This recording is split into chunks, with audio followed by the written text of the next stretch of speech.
చేస్తే మిమ్ముల శివాల్ర నుంచే తరిమి కొడుతుంది తెలంగాణ.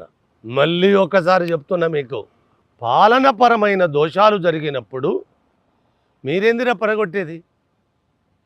పాలనపరమైన అహంకారాలు తలకెక్కినప్పుడు మిమ్ముల పడగొట్టినట్టే ఏ అధికారానన్నా తెలంగాణ కూలదన్న తందుకు సదా సదా సదా నిలబడే ఉంటుంది. అది ఆదమరిచి చప్పట్లు కొట్టుకుంటూ ఉంటుంది. అవసరమైతే ఎల్లగొట్టేందుకు కూడా సిద్ధంగానే ఉంటుంది. ప్రజల పాలనన్న కాంగ్రెస్ పార్టీ కూడా, రేవంత్ కూడా, ఇది అశుధార వ్రతం. రేవంత్ కత్తి మీద, కత్తి మొన మీద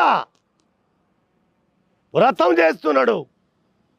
నువ్వు ఎంటిక మారు, ఒక వెంటిక వాసి ఏ మారితే ఖడ్గం మీద ఉన్న వ్రతం కట్ చేస్తుంది కదా. ఇది మర్చిపోద్దు అని చెప్తున్నాను. మరవద్దు. మళ్ళీ ఒకసారి ఆ దుర్మార్గము ఇక్కడ తలదిప్పి చూడొద్దు. మీరు ప్రజలకు వినమ్రంగా పాలన చేయండి.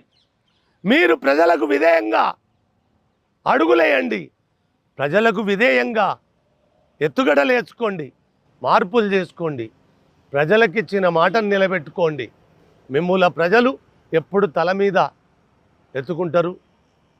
ఇది నేను మీకు ఎంతటి విశ్వాసం ఉన్నదో, మీ పాలన 5 ఏళ్ళు కాదు చెప్పింది కదా 10 ఏళ్ళని.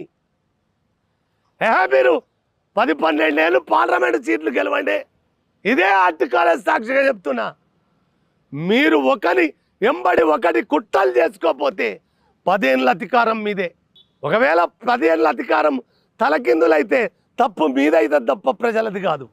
నాకు అనిపిస్తుంది 10 ఏళ్ళ పాలన మీది. కానీ ప్రజలకు విధేయంగా ఉండాలి.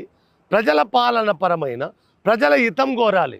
ప్రజల హితం కోరిన ప్రభుత్వం 10 కాలాల పాటు వర్ధిల్లుతుంది అని నేను మనసా వాచ కర్మను నమ్ముతాను. ఇదే ఉస్మానియా గడ్డపైన చాలామంది విద్యార్థులు రాజకీయ నేతలయ్యారు. విద్యార్థులకు అందరికీ చాలా దగ్గరి సంబంధం.